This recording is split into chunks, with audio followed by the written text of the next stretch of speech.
ela já está aqui, Sofia Manzano, ela é professora, economista, tem mestrado em desenvolvimento econômico, tem doutorado em História Econômica e veio aqui falar das suas propostas. Sofia Manzano, seja muito bem-vinda. Você é do PCB. Exatamente, do PCB, Partido Comunista Brasileiro, completou 100 anos neste ano. 100 é um anos. prazer estar aqui com vocês, especialmente falar com o público de vocês, com o público jovem. Público... Mais ou menos, viu? Tem uns meios, Mais ou menos. Mas mais é ou um menos. público de coração, que está interessado em mudar o Brasil e precisa conhecer as propostas do PCB. Exatamente. Já aproveitar e dar o serviço dela aqui, Instagram Sofia Manzano PCB e Twitter Sofia Manzano PCB também. É isso mesmo. É também importante dizer que são poucas as redes de comunicação que têm aberto espaço pra gente, o que é uma injustiça, uma falta de democracia no Brasil. Exato. Sim. Porque se nós temos o direito de apresentar a candidatura à presidência, nós acreditamos que poderemos ter também o direito de participar de debates, de aparecer em igualdade de condições nas redes de comunicação, que afinal de contas são concessões públicas e que devem isso ao público brasileiro. Por isso nós defendemos, inclusive, que se faça um processo, né, de transformar as redes de comunicação, que são concessões públicas, num espaço mais democrático, porque o espaço que nós temos é um espaço muito pequeno. Agora, vocês não apoiaram o Lula, né? Vocês foram com candidatura própria. Qual que foi a estratégia? Vocês acham não, que na o verdade Lula a gente não apoia, a gente não apoia, né, o Lula desde 2005, porque nós acreditamos que o governo petista nestes anos todos, né, em que governou o país, fez uma política muito mais voltada aos interesses dos grandes empresários, dos grandes bancos, do mercado financeiro, porque é verdade o que o Lula fala. Nunca os bancos ganharam tanto dinheiro no Brasil quanto no período em que ele foi presidente. Em compensação, não houve mudanças estruturais significativas para melhorar as condições de vida da classe trabalhadora. Você acha que teve corrupção no governo hoje? Corrupção tem no Brasil em todos os governos, como está tendo agora de forma bastante acentuada. Isso, inclusive, tem a ver com o processo de privatização por dentro do Estado, né? Quando uma parte significativa dos recursos públicos estatais que sai do nosso bolso, que são tributos que a gente paga, é destinado muito mais para empreiteira, para OS que estão servindo hoje na saúde, na educação, aí a corrupção se espalha. Ô Sofia, você falou a respeito aí, né, de não apoiar mais o Lula e tudo mais. O que você achou dessa aliança com o Alckmin? Você acha que foi um tiro no pé do PT? Isso aí vai afundar mais eles? Porque a gente viu que no passado o Alckmin falou que o Lula quer voltar à cena do crime e hoje tá do ladinho, levantando a mão, gritando Lula! Você acha que foi um tiro no pé do PT ou você acha que isso daí foi uma coisa bacana de se fazer? Aquele Lula é do coração, né? Foi, saiu do coração. Na verdade, o vídeo na novo verdade, tá assim, a gente não tem muito o que falar sobre as estratégias que os outros presidentes tomam nas suas candidaturas, né? O que eu acho é que esse bloco que foi formado, ele mais uma vez vai muito mais na direção, né, de privilegiar os mais ricos, de privilegiar a classe dominante, de privilegiar os empresários, o agronegócio, e não fazer as mudanças estruturais que a gente está propondo, né, e que deve ser feita para o Brasil. Vocês estavam um pouquinho antes aqui falando sobre a questão da educação, né? Sim. E hoje a educação é um grande problema, né, para a juventude, não só por a gente não ter, por exemplo, um sistema público de saúde, de educação que proporcione vagas para todas e todos estudarem, mas principalmente porque as mudanças que foram feitas no mercado de trabalho têm levado a juventude a ficar extenuada de tanto trabalhar e não ter tempo para estudar, né? Então, há uma precarização muito grande na própria educação por falta de tempo. Por isso, a principal proposta que nós temos hoje pro nosso governo é a redução da jornada de trabalho para 30 horas semanais sem redução salarial. E ao contrário, né, do que muitas... Isso é bom, hein? Já gostei. Você sabe outra coisa que eu tô pensando também? Precisa Já tirar fazer uma hora. Não, Uma hora de programa. Tira um dia da semana. Não. por dia. Veja só, Segunda a 6 quinta. horas por dia, 6 horas por dia. A juventude trabalhadora tem apoiado muito essa proposta. Não só a juventude. Os demais trabalhadoras e trabalhadores já vieram falar comigo, inclusive para dizer o seguinte, olha, a gente não tem tempo para descansar. Essa é a primeira coisa, você sabe, né? Você pega 2 horas de ônibus para ir, 2 horas para voltar, trabalha 8 horas, 10 horas, porque muitas atividades, né? As pessoas são obrigadas a trabalhar muito mais, não tem tempo para viver. Quando elas vão descansar, ou quando elas têm um final de semana ou um dia de folga, elas não conseguem aproveitar aquilo a não ser descansando mesmo, porque o corpo não recupera, né? Mas, professor, eu tenho uma dúvida. Mas deixa eu só terminar. Claro. Veja só, quem tem falado muito comigo? Primeiro, eu preciso de tempo para descansar. Segundo, preciso de tempo para estudar com qualidade. Porque não adianta você se matricular, mesmo que seja numa universidade privada, ou entrar numa universidade pública, ou mesmo nos seus estudos, né, secundários, aí, no ensino médio, se você tem que trabalhar 10 horas, 8 horas e não tem tempo para estudar com qualidade. Tem outra questão.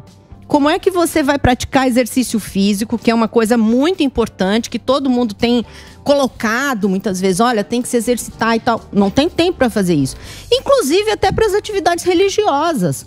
Outro dia um senhor chegou para mim e falou assim, olha, essa sua proposta aí tem meu apoio, porque eu não vou mais chegar atrasada no culto. Entendeu? Porque Não parece coisa de quem não quer trabalhar. Não, vem não quer que não quer trabalhar? 6 horinhas tá bom. Tá bom, apoio. Todo mundo quer trabalhar e mais. Tem muita gente desempregada. Professora, deixa eu te fazer uma pergunta. Eu entendo que tudo que você está falando, a gente tem que ter uma qualidade de vida melhor, estudar com mais qualidade, trabalhar. Mas tem um lado que é o do outro lado do balcão, que é o seguinte: a pessoa, para ela ganhar a mesma coisa trabalhando menos, você está falando de uma redução de 8 para 6 horas, ela precisa produzir muito mais. Por quê? Porque você ganha o quanto você produz. Talvez por uma justiça social, o Diese fala que o salário mínimo deveria ser 5 mil, 6 mil. Eu concordo, mas se a gente colocasse um salário mínimo de 6 mil hoje, a gente teria um desemprego em massa. E não isso. Então me parece que isso pode aumentar o desemprego e não melhorar. Ao contrário. Quer dizer, imediatamente você aumenta 50% de vagas no emprego formal. Agora, veja só. Você é economista, né? Você faz as pesquisas sobre isso. Todas as grandes empresas do Brasil estão batendo recordes de lucratividade. Isso significa que as empresas estão ganhando, só que estão explorando cada vez mais a classe trabalhadora, explorando cada vez mais, aumentando a jornada de trabalho e reduzindo a média salarial. Então não empreende? Você acha que é tão fácil empreender e ganhar dinheiro? Vai lá e abre a empresa. Não acho que as empresas estão aumentando a lucratividade. Como algumas não? estão e outras não. O Banco Itaú divulgou semana passada 7 milhões. Você está falando de uma empresa. A gente tem 6 milhões de empresas no país. Você está pegando uma como caso então geral. Vamos lá. Uzi Minas, $1 bilhão de dólares. Você quer falar das da Bolsa, isso? Não. Ou das exportadoras? Eu tô falando das empresas que divulgaram, evidentemente, porque esses 6 milhões de empresas aí no Brasil, a gente tem um problema, que é um problema de informação das empresas. Elas não são obrigadas por lei a informar a lucratividade. Esse é um outro problema também que se tem no Brasil. Então, veja só, o Brasil está entre o 12º país que mais produz riqueza no mundo. Quer dizer, a gente tem 200 países no mundo. Tem, mas você tem que tomar a população de 210 milhões. Você quer comparar um país de 210 milhões com um de 5 milhões. Não tem problema. A gente pode pegar, por exemplo, todos os outros países que têm uma população maior do que o Brasil e que não produzem. Por exemplo? Bangladesh, a Índia. Mas é país ruim, né? Ué, então, mas aqui também é um país ruim. A Índia produz mais ou menos. Aqui também. A Índia produz mais que o Brasil. Mais ou menos. Não vamos também diminuir o Brasil assim. Deixa eu perguntar um negócio pra você agora. Eu entendi o que você falou. Eu também acho que os caras exploram a gente. Eu concordo. Tem exploração. A Índia é o 5º país que produz. Agora... O seu dado tá errado, professora. Do quê? Sim, você acabou de A Índia. Eu você também não sabia, né? Não, eu sabia, Então, só que como você falou convicção, eu falei, estranho uma professora de desenvolvimento com doutorado falar que a Índia não está entre os 10 maiores, aí eu fui checar e de fato você estava errado. O Brasil está em 10. Você quis falar em termos populacionais. Se você for pegar em termos populacionais, a Índia é bem menor do que a gente. Em termos número de população? Não, querido, a riqueza, PIB per capita. Esse é o PIB nominal. E PIB per capita, o Brasil está em que colocação? Não sei. Então, não está nos 10. Acho que você precisa... o pessoal que faz muita economia em desenvolvimento tem mania de fugir dos números, da econometria, dos estudos ortodoxos. Talvez fizesse bem para você nesse caso. Mas na verdade também, quem fica muito preocupado em ficar pegando... Usando para pesquisa acadêmica... Aí não dá certo. Mas veja Sofia, só. deixa eu fazer uma pergunta. Mas veja só, deixa eu te falar uma coisa. Quando a gente fala de 6 horas de trabalho por dia, hoje no Brasil, aumenta a produtividade, aumenta a lucratividade e, mais importante, ele falou dos 6 milhões de empreendimentos. Você acha que 6 horas vai produzir mais que 8, é isso? Calma. Então quer dizer que é o trabalho que produz a riqueza, é isso que você está dizendo? Claro. Beleza. Então, por que a riqueza não fica com o trabalhar? Essa é a pergunta que a gente faz. Posso Peraí, calma, que vocês vão ficar... Economia... Não, eu quero voltar no trabalho também. Economia é a ciência triste. Eu quero ir para outro campo. Eu quero ir para outro campo. Eu quero falar o seguinte, por exemplo, sempre quando você pensa no partidão, é o trabalhador. Sim. Tanto é que o PT, ele surgiu... dos comuna. Isso. Dos comuna. Não. A base. Não. A base. A base, sim. A base. Fundação. Lá. Olha só, a base surgiu lá. O PCB na década de 70, ele foi extremamente perseguido. Aliás, só uma correção que vocês falaram anteriormente, eu não lembro muito bem quem foi que disse que o PCB...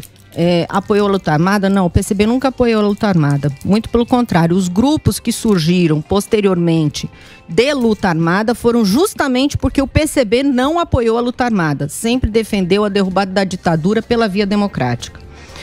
Mas você fala o quê? Aqui no Brasil? Aqui no Brasil, na época dos 64, naquela época. Exatamente. Deixa eu perguntar um negócio pra você. Por exemplo, esse pensamento, a gente tem uns canhoteiros agora bilionário.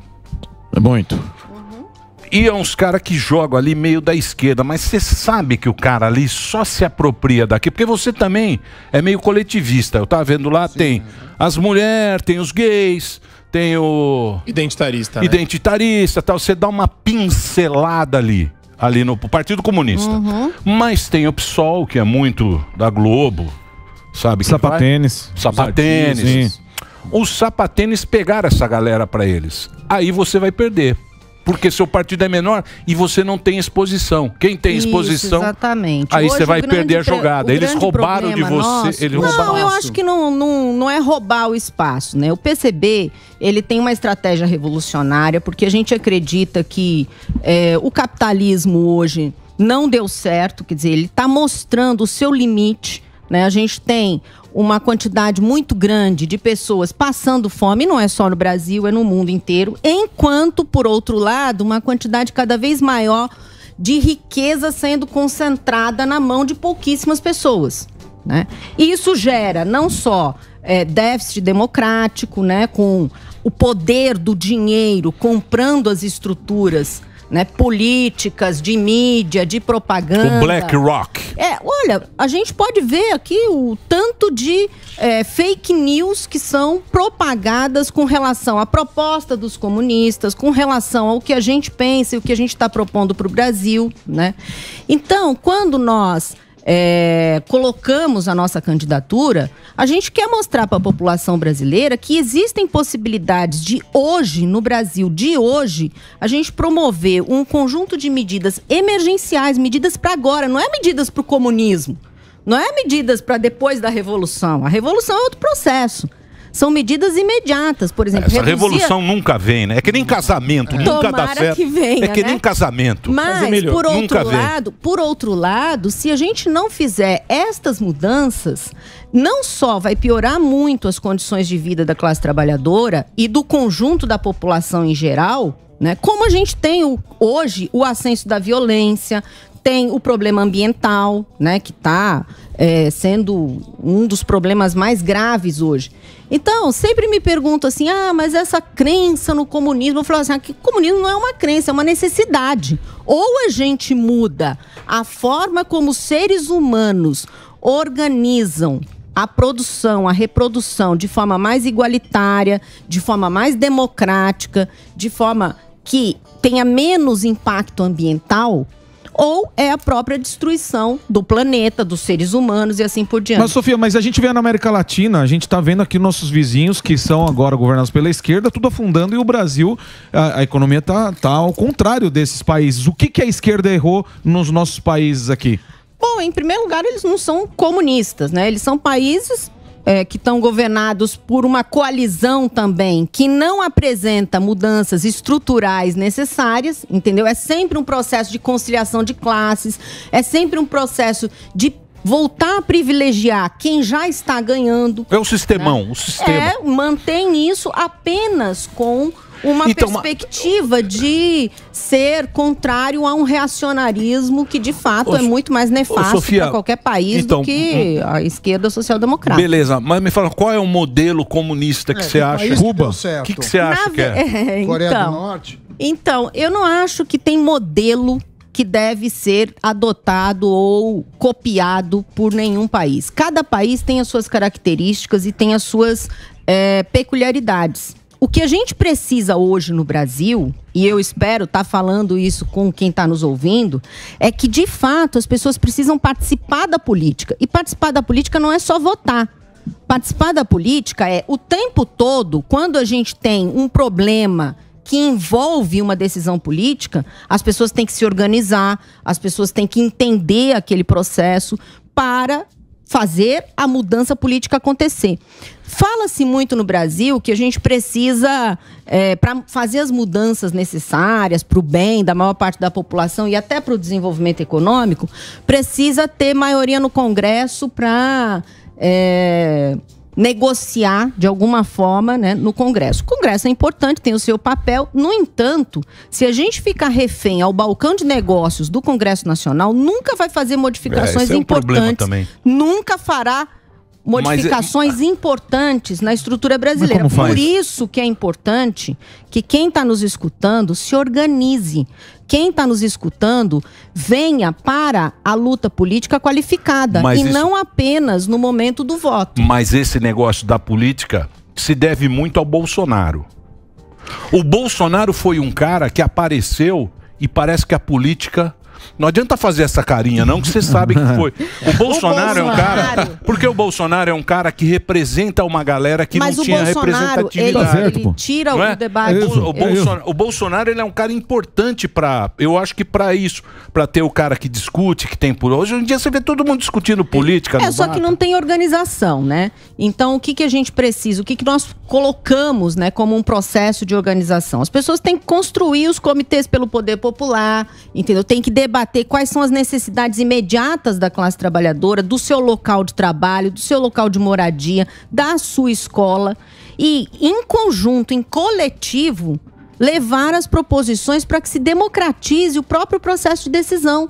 Entendeu? Porque os processos de decisão hoje, eles são muito concentrados e aí sim a gente tem um conjunto de problemas, porque o tributo que é cobrado de todo mundo não chega, por exemplo, aos serviços públicos necessários. E ao contrário do que você disse antes, nos governos Lula não teve inchaço do Estado e gastança generalizada. Ao contrário do que a gente propõe, os governos Lula fizeram superávit primário. Quer dizer, eles arrecadaram tributos e não gastaram no que deveriam, porque esses tributos vão para o mercado financeiro, você sabe disso. Da dívida pública, o pagamento de juros, etc. No nosso projeto, nós temos um projeto de revogação da lei de teto de gastos, de revogação da lei de responsabilidade fiscal. Jesus. Por quê? Porque a lei de responsabilidade fiscal é uma das responsáveis por ter corrupção do município ao governo federal. Porque o Estado, seja o município, seja o Estado, seja o governo federal, tem lá a sua arrecadação tributária. Só que não pode gastar na contratação de servidores concursados, portanto, a gente defende ampliar os concursos públicos, e aí o município pega, transfere dinheiro para a iniciativa privada prestar o serviço. Quantas OS, OCIPs, PPPs tem desvio de recurso público? Inúmeras. Tem jabá ali? Público. Não é jabá. O sujeito simplesmente pega, por exemplo, uma creche ou um hospital público para ele prestar serviço ali. Finge que contrata um monte de gente no papel, não é licitado, não tem licitação na compra de material, na compra na contratação de pessoas. Né? Hoje, por exemplo, no estado do Rio de Janeiro, um médico pediatra, se ele fizer concurso público, ele tem um salário de 4, 5 mil reais por mês. Se ele for contratado por uma OS, é 35 mil por mês. É evidente que grande parte desse recurso não vai para o médico pediatra, ou nem sempre é o médico pediatra que é contratado. Então, a lei fica no pedágio. Fica no pedágio. E isso é iniciativa privada, que está dentro do Estado, utilizando recurso público para fins privados. E mais, a lei de responsabilidade fiscal é que impôs esse sistema de privatização da saúde, de privatização da educação, que agora vai entrar com mais força ainda. Então, nós somos contrários à lei de responsabilidade fiscal. Nós somos a favor de se fazer a lei de responsabilidade social. Todo recurso público tem que ser gasto no Estado, porque eu sempre vejo televisão, assisto, agora eu não estou tendo muito tempo, mas sempre que eu posso eu assisto um pouco dos jornais, de vários canais, né? E é muito comum os jornalistas falarem, a gente paga o imposto e o imposto não volta. Então, onde é que está indo esse dinheiro do imposto? Está indo para a iniciativa privada. Está indo para quem já está ganhando muito, não só nos seus negócios, nos seus empreendimentos. Mas você acha que o Estado tem mais condição de tocar a bagaça? É claro que tem condição. Lógico que não. Porra, é pior. Banco do Brasil é ruim, pô. Posso fazer só Banco do Brasil tem um caixa. Posso entrar um pouquinho? Um caixa. Banco do Brasil tem um caixa. Sim, é um caixa devagar. Fica um caixa. Você sabe por quê? Caixa devagar. Você sabe por que os bancos... Você sabe por que os bancos agora acabaram com os caixas? Não só o Banco do Brasil, todos os bancos privados também. Por que eles acabaram com os caixas e agora todo mundo virou gerente? Porque os bancários são uma das... Não, o contrário. Os bancários são uma das poucas categorias, a gente tem umas 6 ou 8 categorias profissionais que tem jornada de trabalho de 6 horas máximas. E os bancários são uma delas. No entanto, se você é gerente, a jornada de trabalho é de 8 horas. Então, o que é que os bancos fizeram? Mesmo contrário à posição do sindicato. Transformou todo mundo em gerente para não dar o direito dos bancários terem uma jornada de 6 horas, que é um direito deles. Mas, Emílio, posso fazer uma pergunta por favor, Sofia? Pois não. Deixa eu passar o Instagram da Sofia, porque a Sofia tem pouco espaço. O que tem mais espaço hoje em dia é o Bolsonaro, o Lula, o Ciro e a Simone. Simone Tebet também. Aliás, e a Sofia tá aqui. A gente quer passar o Instagram dela para você conhecer mais aí, ó, tá aí para você. Sofia, tá certo. Sofia Manzano com Z, PCB, que é o Partido Comunista Brasileiro. Você entra lá e segue, aí você tem o caminho. Pois não, Superman? Tem uma coisa que me deixa um pouco transtornado, com todo respeito à professora Sofia, que ela é professora, que é a imprecisão conceitual e terminológica. Quando você lança a mão de palavras como revolução, e daí por questões aí até político-partidárias e pelo seu projeto de poder, você muda a significação dessa palavra, o significado dela. Daí você utiliza de algumas figuras de linguagem, de eufemismos, para falar que não houve comunismo real, não houve socialismo real. Porém, a história do século XX nos ensina que todos os países que implementaram, utilizaram da força máxima do poder coercitivo estatal, e o processo revolucionário é eivado de sangue, morte, caos, destruição e aniquilação da iniciativa privada.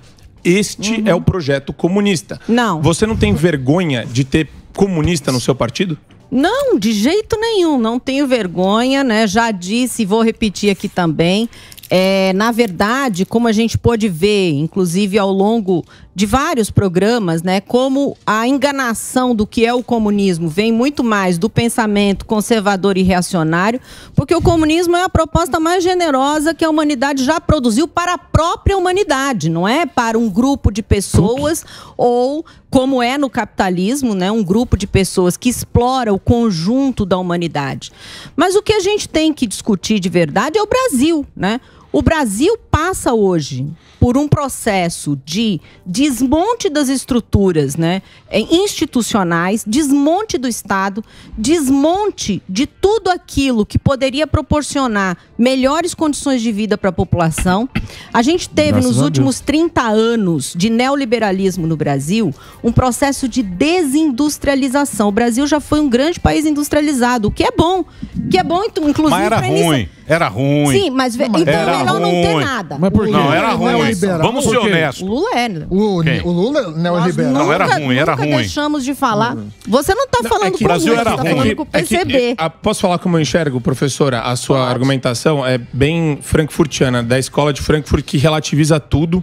Tudo é pautado por uma teoria crítica. E assim, eu só ouvi mistura de conceito. Eu não ouvi um discurso voltado para a nossa realidade. Porque é o seguinte, a sua premissa é: existem oprimidos e opressores. Não, não é minha premissa, é a realidade. A vida é assim. A minha premissa não. A sua premissa é que no liberalismo Paulo Freireana. Não, você que utiliza de conceitos que talvez você nem tenha conhecimento profundo sobre o que é, para lançar. Veja só, o que acontece hoje é que todo mundo que está nos ouvindo sabe que tem oprimidos e opressores. A senhora é uma oprimida? Sabe que a senhora tem é oprimida ou opressora? Não sou eu que estou aqui falando. Eu estou falando que as pessoas sabem que existe... Mas a senhora, no jogo político, é o quê? É uma oprimida ou uma opressora? Já que você falou no jogo político, político eu não tenho espaço na televisão, eu não tenho espaço... Gente, é um absurdo, hein? Eu sou excluída. Mas a senhora é mais excluída. Eu acho um absurdo. O PCO não tem espaço. Não tem. PCdoB não tem espaço. Revolução. Sabe o que é revolução? Eu sei, mas eles não têm espaço. Revolução é você no paredão. Não, eu sei, mas você tem que ter um espaço. No paredão. É um partido político. Não é um partido. O que é uma revolução? Me fala uma revolução que não foi sangrenta. Uma revolução. Eu tô esperando aqui. A Revolução Francesa, a Revolução Burguesa no mundo não foi sangrenta. Mas esse não é o debate que a gente está fazendo. Robespierre perdeu a cabeça lá. Não, sangue. Morreu um monte de gente. É isso que eu tô fazendo uma ironia aqui, né? Deixa eu falar uma coisa. Veja só, o que a gente está falando aqui é que todo mundo que está nos escutando sabe que nós precisamos de um projeto político para o Brasil que coloque a classe trabalhadora em primeiro lugar. Todo mundo que está ouvindo sabe disso. E o empreendedor? Sente isso na pele. Esses são os opressores. Sente isso na pele. Então, mas eu quero entender da senhora. Porque assim, se você quer saber de empreendedor... Você quer que o cara trabalhe menos, ganhe o mesmo salário. Isso. E aí o chefe, o patrão, quem está empreendendo... Paga mais pro cara, paga imposto pra caramba. Não tem nenhum benefício, não, porque ele é o opressor no seu... Não. Veja só, não é opressor. Sim, no nosso programa político, a gente tem também uma reforma tributária para desonerar os pequenos negócios que, de fato, hoje pagam muito tributo. Na verdade, quem paga tributo é quem consome. Certo. Mas na cadeia produtiva... De vários tipos. Mas aí, o que é que precisa? Tributar grandes fortunas, tributar... Aí eles vazam, vão embora. Não vazam. Tributar grandes fortunas, tributar bens de luxo, consumo de bens de luxo, tributar dividendos. Vocês viram o ano passado, né, os dividendos que foram distribuídos e que ninguém paga um centavo. Sabe por que não vaza? Porque vai vazar para onde? Vai vazar para os Estados Unidos? Lá paga. Não, vai vazar para França? Exato. Isso é baseado numa falácia, Emílio, que o dono de avião particular não paga tributo. Deixa eu falar uma coisa para você. É a maior das mentiras. Você sabe que hoje a doutora Sofia tem razão. O mundo é feito de oprimido e opressor. Exato. Eu sou muito oprimido nessa empresa, diga-se de passagem. Eu também, Emílio. Pode falar muito de mim oprimido. também. E você que está ouvindo sabe disso. Mas dou graças Agora, a Deus, a solução é muito difícil. Agora, deixa eu perguntar um negócio para você. O PCB, ele é classificado como extrema esquerda. Sim. Ele fala, é extrema esquerda. O bolsonarista, como o nosso querido Superman, é extrema direita. Não, eu não sou extrema direita. Não. Estou falando da classificação. Você é direita absoluta. Partido de extrema direita, partido hoje. Pois até gelo. Vocês têm algo em comum, que é o sistema que tá zoado. Esse sistema nosso aí, que é o que tá zoado, que é o que você tá falando. Que o quê? Ele tá privilegiando uma galera que tá lá, se apropriando do país, dividindo em partidos políticos. A máquina é nossa, o dinheiro entra aqui, eu dou pra vocês, tal, e não sei o quê. Basicamente é isso que tá falando, tá errado. É o sistemão brasileiro? Então, mas na verdade a diferença é que é o seguinte, a extrema-direita continua defendendo quem está zoando com tudo. Por exemplo, defende o agronegócio, que está zoando com tudo. O agronegócio é a melhor coisa que existe no nosso país. Não é bom. O agro nunca produziu tanto na área. Por que não é bom? Eu vou dizer por que não é bom. Veja lá, vamos lá. O agro, que eu falo, o agro é a indústria pobreza no Brasil. O agro hoje vive com 348 bilhões de reais de plano safra, com juros subsidiado, com juros negativo, enquanto qualquer um que esteja endividado aqui está pagando juros de 10, 12, 14% ao mês. O agronegócio recebe do Estado esse ano, 348 bilhões, a gente não tem nem noção do que é bilhão. 348 bilhões de reais. O agro concentra renda, expulsa a população, invade terras indígenas, destrói o meio ambiente quem invade é outra turma aí. Não, é o agro, porque quem está por trás é o agro. E, além disso, incentiva e patrocina um grau de violência no campo, contra lideranças. A gente tem notícia todos os dias, né, de patrocinadores do agronegócio e gente que está por trás do agronegócio assassinando gente em diversas regiões. Ainda tem mais uma coisa. Tem mais uma coisa, né? O agronegócio gosta de dizer que carrega o Brasil nas costas. Na verdade, é o Brasil que carrega o agro nas costas. Por quê? Se um produtor de soja exportar soja em natura, ele não paga ICMS por causa da Lei Candir, e o governo federal tem que ressarcir o Estado dessa diferença de tributação. Então, sai o dinheiro do governo federal para o governo do Mato Grosso do Sul, para o governo do Mato Grosso, para cobrir um tributo que o agro não paga, porque ele deveria pagar. Só que isso tem um outro dano para o Brasil, porque essa soja vai sair do país in natura. Ao invés de ser industrializada no Brasil, promover um desenvolvimento industrial até para iniciativa privada. Que vale mais, mas vale mais. Agrega valor. Agrega valor. Eu concordo com você. Estou virando comunista, hein? Eu estou virando comunista. Emílio, sabe o que é isso? Isso é o seguinte. Mais 10 minutos aqui. Eu vou voltar para a sua pergunta. Então, quando você fala da extrema-direita, a extrema-direita, ela pensa muito mais em termos morais e ideológicos do que prático. Ela, às vezes, fala algumas questões que são moralmente empolgantes, inclusive para grande parte da população que é trabalhadora e tal, só que na prática isso não tem efetividade. Então, hoje, você defender o agronegócio só porque... Não, mas o agro é bom. O agro é bom. Vamos ver descambo, então. Estou te falando. Se você, o que é bom é produção decente, de alimento, comida de verdade. Vamos ver descambo. Ela define o que é bom segundo um parâmetro pessoal dela. Não, você também defende. Ela é candidata a presidente. Vai ver descambo. Candidata. Não, eu estou respeitando, mas eu estou falando, é um parâmetro que eu não considero do ponto de vista científico que tem a menor acurácia. É muito subjetivo. Acurácia? Eu estou falando exatamente o contrário. Quer dizer, ele, como extrema-direita, defende o agronegócio simplesmente por uma questão moral. Alimenta o mundo. Por uma questão a gente alimenta 1 bilhão de pessoas no mundo. Nós temos que viver descambo aqui. O que ela está falando aqui Nós temos que viver descambo, é isso que eu entendi. Ao invés de você exportar soja, você produz a soja aqui, faz um outro produto e vende para o mundo. Mas precisa ver se a gente tem tecnologia para isso. E provavelmente a gente não é competitivo nisso e é na soja. Mas seria o melhor. Por exemplo, minério de ferro. Você manda para...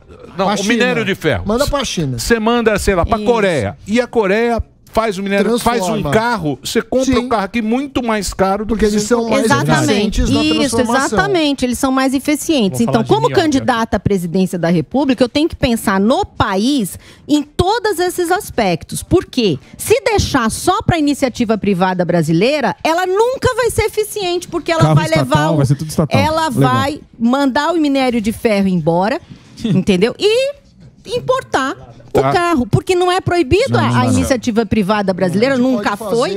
A iniciativa privada brasileira nunca, não, mas não é proibido a iniciativa privada ter essa eficiência, mas ela não tem.